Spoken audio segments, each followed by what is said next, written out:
To say that Jay Carty is an unusual communicator is a mild statement. Maybe a little nuts would be more accurate. Not a preacher, not a teacher, more a storyteller with a very important message. Where some deep preachers are too snoozy for the rank and file, and where some humorists don't have much to say, Jay's stuff is generally regarded as an unusual blending of humor and profound content. A former Oregon State basketball star and LA Laker, Jay has dedicated his life to helping people say yes to God. Now, we hope you enjoy Carty's contemporary classics. Let me tell you what life is worth. If you boil your parts down to its elements, you're worth $7.93 on the average. I am worth a little bit more than you are. There's a little bit more of me. If you're a homemaker, insurance companies will insure you for $1.5 million. That's what you're worth during the course of the lifetime to your family. If you're a corporate executive, you're worth up to $7 million now. So life in these United States is worth $1.5 million to $7 million, less $7.93. But if you're born female in China, in the outer provinces, you're only allowed one child. They tend to hold out for a boy, so they kill the female until they get a son. So if you're born female in the outer provinces of China, you're not worth much, but you're worth $1.5 million to $7 million if you live in the United States. What I'm trying to tell you is life is like pork bellies. Supply and demand determine its value. Almost 70% of the population of the outer provinces are now male, and they're trying to figure out, they're going to have this massive fights now for wives. It's going to be a sociological mess. If you're born in India, well, you can't kill the spider, might be your uncle. Can't kill the ant, might be your aunt. They're all worth the same. Rwanda, Haiti, wherever you got a lot of people and a lot of poverty, life's not worth anything, right? But in the United States, you're worth $1.5 million to $7 million. Am I right? Life is valued on a supply and demand basis. It's also valued economically. If you're born in Brown University on the East Coast, less than 2 pounds, they won't save you. Costs more to save you than you typically earn in your lifetime, so it's not cost effective. They'll let you die. You got to be more than 2 pounds. Life is an economic consideration. It's also a relationship issue. What's your name? You're not busted or anything. Everything's fine. You're okay. What's your name? Sharon. I have a daughter about your age. And you're terrific. You've got a good smile while I'm speaking, and I like you. I just picked out, I said, I like her. She's likable. You got a good smile, but Sharon, I like my daughter more than you. You like your dad more than me? Yeah, I understand that. If you and my daughter were walking across the street together, Sharon, and a dump truck broke loose, and there's only time to save one of you, you're dead meat, Sharon. And I'm thrilled. I'm thrilled to give you a few days of my life, thrilled, but I wouldn't trade my daughter for you, because she's my daughter. You understand? You wouldn't trade your dad for me. We understand each other, right? There was a family, junior high boy picking on his elementary school sister. Next scene, he steps off the curb, car hits him. Next scene in the hospital, doctors consulting the parents. Your son has a very rare blood type. His sister has that blood type. We don't have any in the hospital. We've sent for some, but we have to have a transfusion to maintain his life until the blood gets here. We need a transfusion from the sister. They go to the sister. She thinks about the brother picking on her, and says, let me think about it. She's elementary school. Finally, she says, okay. Next scene, 2 gurneys side by side, red tube connecting the two. And after a little while, the girl gets a perplexed look on her face and sits up and says, when do I die? She thought she had to give all her blood to her brother, and it took her a minute to think about that. There's the bus on the cliff, right, teetering on the edge. You got time for one trip in. Your kids are in the second seat. You got two kids in the second seat on the right as you come in. There's the driver, there's two other people's kids, and there's your two kids. You got one trip, the bus is going to flop over the... Do you pass up the easier rescue of somebody else's kids to get your two kids? Yes! Absolutely!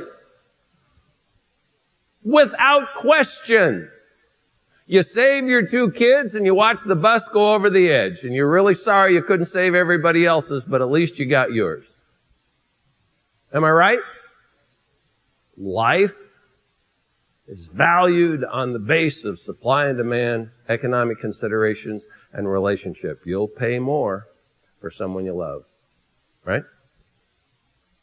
How about potential and productivity? Take Billy Graham over some puke of a Hell's Angel? Huh? Huh? I mean, I'm just telling you, if I had to make a choice between the two, they're both going to go to hell. Now, which one are you going to save? Which one's going to change mankind, and what's going to be a drain on it? Let him go to hell. I'm saving him.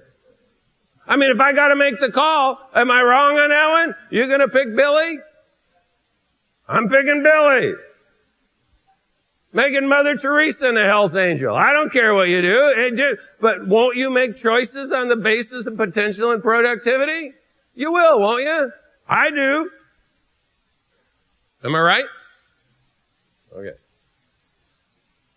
Did Christ die on the basis of any variables?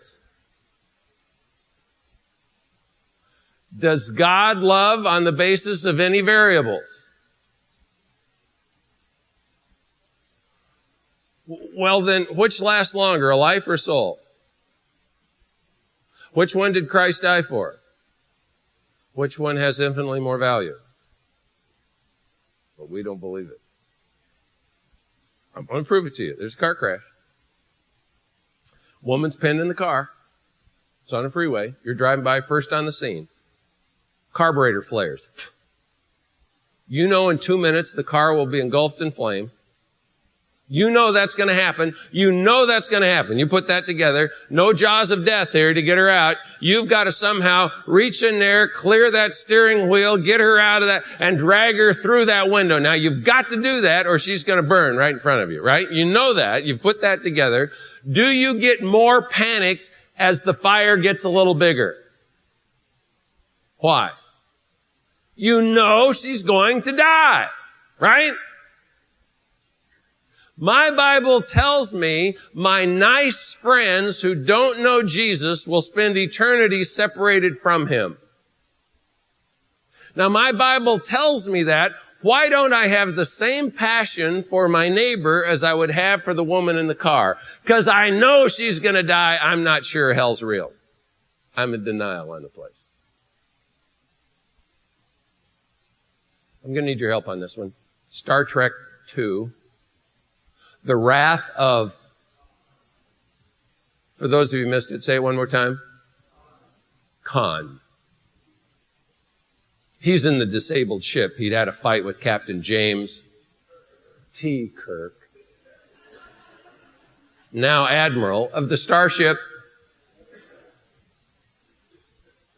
Kirk has won again. Oh, Khan hates Kirk. He's his nemesis. He just can't beat him. You know, he just can't beat him. Everything's shot up in the ship that's the Khan's on. And the Enterprise has lost warp drive, but it still has impulse power. But Khan has the Genesis device. If he pushes the button, 4 minutes, an explosion that creates a planet and a shock wave that's so huge it will engulf the Enterprise and kill everyone because they don't have warp drive. They can't outrun the shock wave with impulse power. The engine room of the Enterprise is filled with radiation, and anyone who would go in there would die even before they could fix it. That is, anyone who has red blood. But Spock's blood isn't red, it's green, because he's a Vulcan. No time to argue. He runs down from the bridge, goes in the engine room, and on the other side of the plexiglass wall is the radiation that will kill him. And we don't have a problem with that. Everybody knows that plexiglass holds in radiation.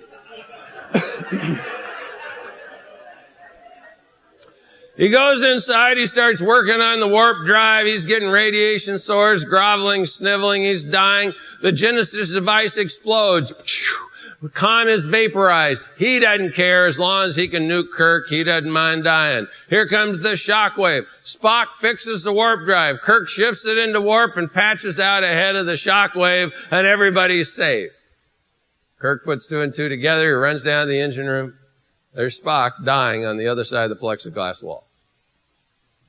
Spock holds up his hand, pushes it against the wall. And he says, "Live long," and Kirk puts up his hand and pushes it against the wall and says, "Prosper and live long," and it's an almost touching moment.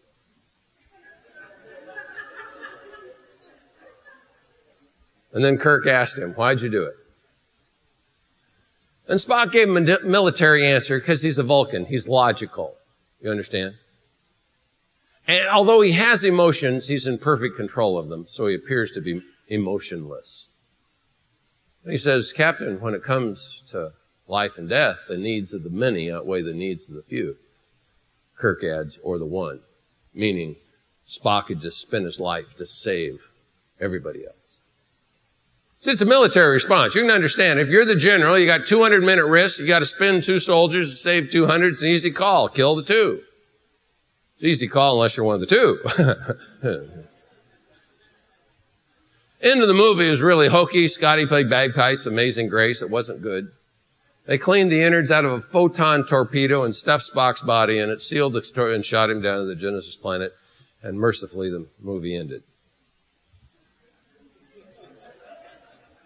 But then you got Star Trek III. In search of... All the Trekkies are on this side of the room. There are no Trekkies on this side of the room. Kirk is in his condo in San Francisco outside of Federation headquarters. It takes a lot more makeup to make him look young. What's the similarity between a ski slope and Kirk's face? 10 inches of base, 2 inches of powder.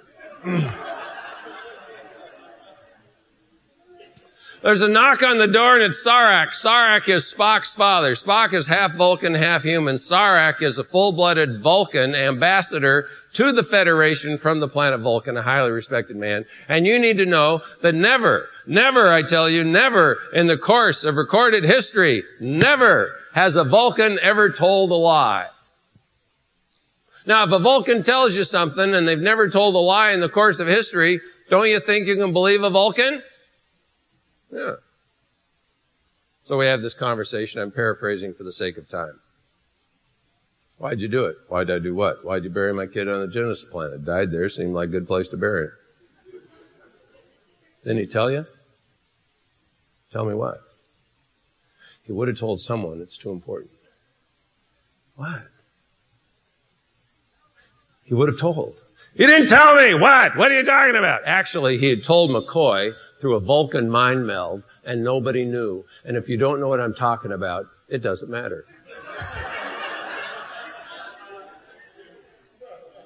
Listen, Vulcans have to be returned to the planet. If we're not returned to the planet, we spend eternity in a timeless void, your Earth equivalent of hell. That's why there's so few Vulcans in Starfleet, because if we leave our planet, we risk being lost in space or destroyed in space and spending eternity in hell. So quite frankly, Spock would never have died, allowed himself to gone down to the Genesis planet, because he would have condemned himself to hell. He would have told somebody to return his body to Vulcan.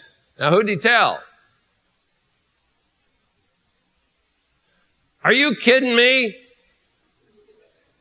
Vulcans don't kid. I know, you're always so serious all the time. Did Kirk believe him? Oh, I can tell you whether or not he believed him by what he did, not by what he said, right? So he goes to Federation headquarters. He said, "Listen, Spock's in hell. We got to get him out. I need to borrow the Enterprise." So I'm sorry, it's a violation of church and state. You can't have it. So he goes to his friends. Listen, Spock's in hell. What do you mean Spock's in hell? Sarek told me. Sarek, he's a Vulcan. Yeah, that's right. Vulcans never. What do you think, he's lying now? What do you think? Well, no, if they've never lied, he wouldn't be lying now, right? Well, Spock must be in hell. So they risk court-martial, dishonor, death. They put it all on the line. They fight Klingons. And try this on for size. Kirk's son is killed by a Klingon. And when it was over, they asked Kirk, they said, why'd you let your son die like that? He said, pretty sure my son's soul was okay. We didn't have enough information to know that, but Kirk thought his son's soul was okay. And as long as his son's soul was okay, he knew Spock's soul wasn't okay, and that it took the life of his son to save the soul of his friend. As long as his son's soul was okay, Kirk said, tough call, but it's the only call. Let's do it. At the end of the movie, they asked him, why'd you do it? He said, when it comes to eternity, the needs of the one outweigh the needs of the many. If it's life and death, the needs of the many outweigh the needs of the one, but when it's eternity, the needs of the one outweigh the needs of the many. And you don't want to get your theology from the movies, that's pretty dangerous. But we're about to make Gene Roddenberry roll over in his grave, because all of a sudden I understood the parable, the 99 sheep and one. I never understood it. Let me tell you why. Ron, I'm a big sheep man. I need someone to take care of 100 sheep. I'm going on vacation. I'm running out of time. So just tell me yes, you'll do it. Okay. Here's the deal. One of those stupid sheep wanders off. You know how they are sometimes. Don't leave the 99. I mean, you might not find the one. What would I have when I came back? I don't know. Rustlers, wolves, coyotes, whatever. I don't know. Maybe the one will come back. Maybe he won't. But when I come back vacation, if I at least have 99, I'm happy and I'm going to pay you and you'll be fine. Do you understand? Do not leave the flock for one stupid sheep. Will you do that? All right. Does that make sense to you? Huh? All right, well, let me read this to you. It's Matthew 18, verse 12. What do you think? If any man has 100 sheep and one of them's gone astray, doesn't he leave the 99 on the mountains and go and search for the one that's straying? Not me! No way! Stupid sheep! I'm not going to risk 99 sheep for one stupid sheep. You got to be kidding me. And if it turns out that he finds it, truly I say to you, he rejoices over more than the 99 which have not gone astray. Are you kidding? I may kill it just to make sure it doesn't do it again. Minimally, I will break its leg. A shepherd would take a sheep that wanders, break its leg, set it, throw it over his shoulder, and carry it until the leg mended. The heartbeat of the shepherd would so bond itself with the sheep it would never again leave its side. So minimally, I'd break its leg, and I might kill it just because it's a pain. Thus, it is not the will of your Father in heaven that one of these little ones perish. The only way that makes any sense, the 99 are born again. Their souls are okay, and the one is not. Its soul is not okay. And God said, if it takes 99 lives of souls are okay to save one soul that's not okay, that's a very good trade. You have the principle for mission. We hope that you enjoyed this week's installment of Carty's Contemporary Classics. We'll join Jay next week for a continuation of his laugh-inducing and thought-provoking insights. Until then, you can catch up on Jay's and many other encouraging and instructive podcasts at the E Squared Media Network at www.e2medianetwork.com.